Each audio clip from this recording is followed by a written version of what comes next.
Están empezando a despejarse algunas cosas desde el punto de vista legal y que han sido durante mucho tiempo esgrimidas esos planteamientos como fenómenos casi de ley natural, casi como si es que vinieran con la especie. Ayer se dio a conocer el fallo definitivo del Tribunal Constitucional, que es bastante curioso en una serie de acápite, pero donde no deja ningún margen para la incerteza, es cuando señala explícitamente que los derechos del que está por nacer adquieren total cabalidad, adquieren total dimensión, no cuando se es un feto, sino que cuando se es una persona con todas las propiedades en el momento del alumbramiento. En pocas palabras, los derechos que tiene la persona humana comienzan desde el punto de vista de sus derechos de vida y de todo lo demás, comienzan en el momento del alumbramiento, en el momento en que se nace. Lo que no significa, por cierto, que el que está por nacer no tiene protecciones y derechos particulares, pero no está los derechos asociados a la persona humana en la Constitución vinculados con la etapa antes de nacer. Son distintos, son de una naturaleza distinta a los derechos que usted, yo y todas las personas que vivimos en Chile tenemos y que también tiene ese feto cuando nace y se transforma en persona. Así lo señala explícitamente el Tribunal Constitucional. Esa fue una discusión, pero por años de años, cuando se hablaba de la posibilidad de generar algunas causales que permitieran que se pudiera interrumpir el embarazo. No se podía hacer, decían, porque la persona es persona desde el momento de la concepción. Para los efectos jurídicos de esos derechos de la persona, el Tribunal Constitucional fijó que esos derechos comienzan en el momento en que se nace, no en el momento en que se concibe la guagua. A renglón seguido, y como lo decíamos en el editorial de ayer, el Tribunal Constitucional hace una disquisición que es extraordinariamente ejecutiva. Digo que es ejecutiva en el sentido de que no la fundamenta con ninguna razón lógica ni ejemplo específico. Dice, un poco más adelante, después de señalar todas las objeciones de conciencia que le son pertinentes a la persona humana, a la persona física humana, así lo dice explícitamente, la persona física humana, y señala una serie de distintos tratados que hablan de esto, que se ha discutido sobre si es que las personalidades jurídicas, las instituciones, tienen o no tienen también objeción de conciencia. Después de señalar, digo, la cantidad de evidencia que ampara a la persona física, al ser humano, para tener objeción de conciencia sobre aquello donde sus convicciones no le permiten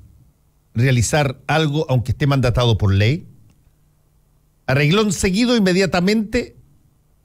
señala que es, por lo tanto, evidente,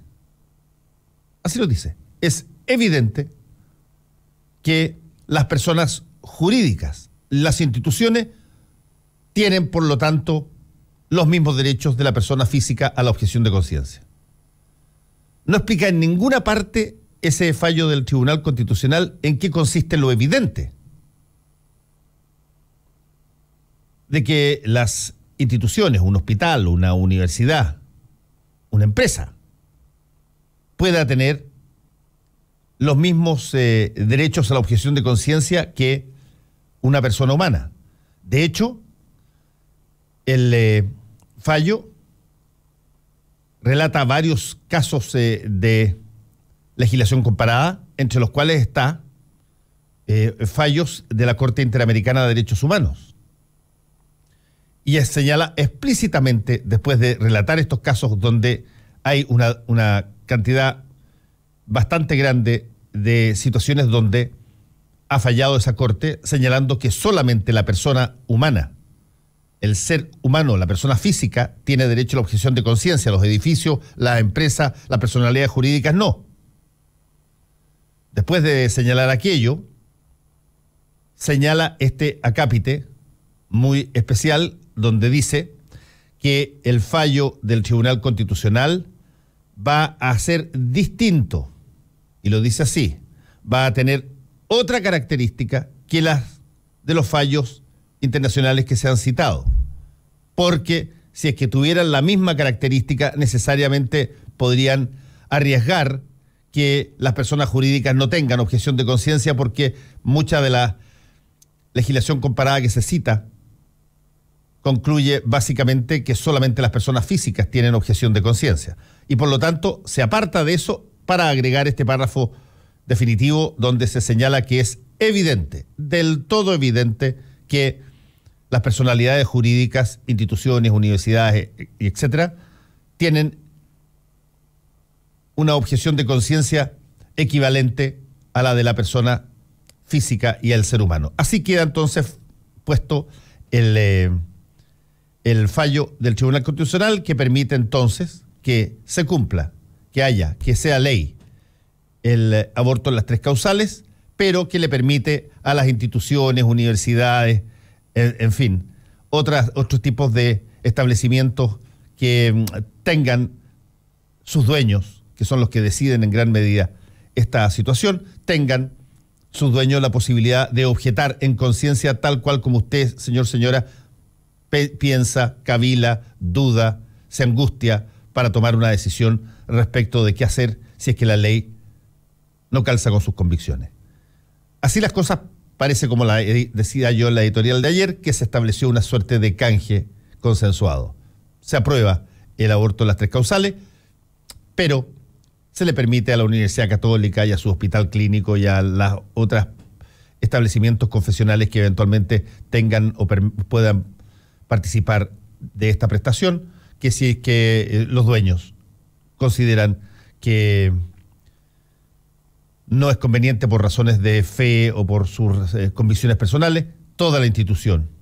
queda eximida de poder participar de esta ley, invocando una objeción de conciencia tal cual como si fuese un ser humano. Esa es la primera de las cosas que se supo ayer respecto de las definiciones, las definiciones finales en términos del fallo constitucional. La persona humana tiene totalidad de derechos desde el momento en que nace y no del momento de la concepción, y las personalidades jurídicas tienen objeción de conciencia en Chile. La segunda cosa que va a tener que dirimirse, y que también es una de esas cosas que se esgrimen históricamente en términos valóricos, es lo que va a pasar con el matrimonio igualitario en una particular situación que la planteó explícitamente y muy abiertamente el expresidente Sebastián Piñera, y candidato hoy día, cuando señaló que el matrimonio tiene como función la procreación, por lo tanto se opone al matrimonio igualitario, no solamente porque debe ser entre un hombre y una mujer, sino porque además 2 personas del mismo sexo no pueden tener la función de procrear, están impedidos de hacerlo. Y por lo tanto va, creo yo, a hacerse una discusión también sobre dirimir esta situación fundamental. Los matrimonios tienen como función única, específica, procrear, tienen como función instrumental el generar descendencia. Si es que eso es así como lo plantea el expresidente, bueno, hay una situación bastante curiosa. En Chile, y todos lo sabemos, casi la mitad de los hijos que nacen fuera del matrimonio. Es decir, no nacen por fruto de una relación conyugal formal. Nacen entre convivientes, nacen entre personas que se conocen, que no se casan jamás. Por lo tanto, es obvio de que la procreación no es un monopolio del matrimonio. Hay personas que se casan y no quieren tener hijos. ¿Qué pasa con ellos? ¿Ese matrimonio es inválido desde el punto de vista práctico? ¿Qué pasa con personas que no pueden tener hijos? esas personas no se pueden casar o ese matrimonio tiene alguna tacha, tiene algún tipo de rango menor, así como en el caso de el aborto de las 3 causales permitió que se dirimiera un axioma invocado durante mucho tiempo en casos legislativos chilenos, en caso del derecho, sobre dónde comienzan los derechos de la persona, si en la concepción o en el nacimiento, y ya se despejó eso. Yo creo que aquí, en el caso del matrimonio igualitario, se va a despejar también una situación definitiva respecto de, por ejemplo, esta frase que normalmente se dice cada vez que se discute el matrimonio igualitario por partes del mundo conservador, que no puede haber matrimonio igualitario, no solamente porque es entre un hombre y una mujer, sino que porque no cumple con la función primordial, que es engendrar hijos. Y creo que va a ser sumamente interesante que ese argumento sea definitivamente, creo yo, despejado de una manera definitiva, porque suena muy ridículo que a uno le señalen que el único objetivo del matrimonio o el principal objetivo del matrimonio es procrear, cuando la evidencia, aquí la evidencia, para usar la palabra del Tribunal Constitucional, es absolutamente conclusiva, es absolutamente evidente que eso no es verdad. Soy Fernando Paulsen y comienza Combinación Clave.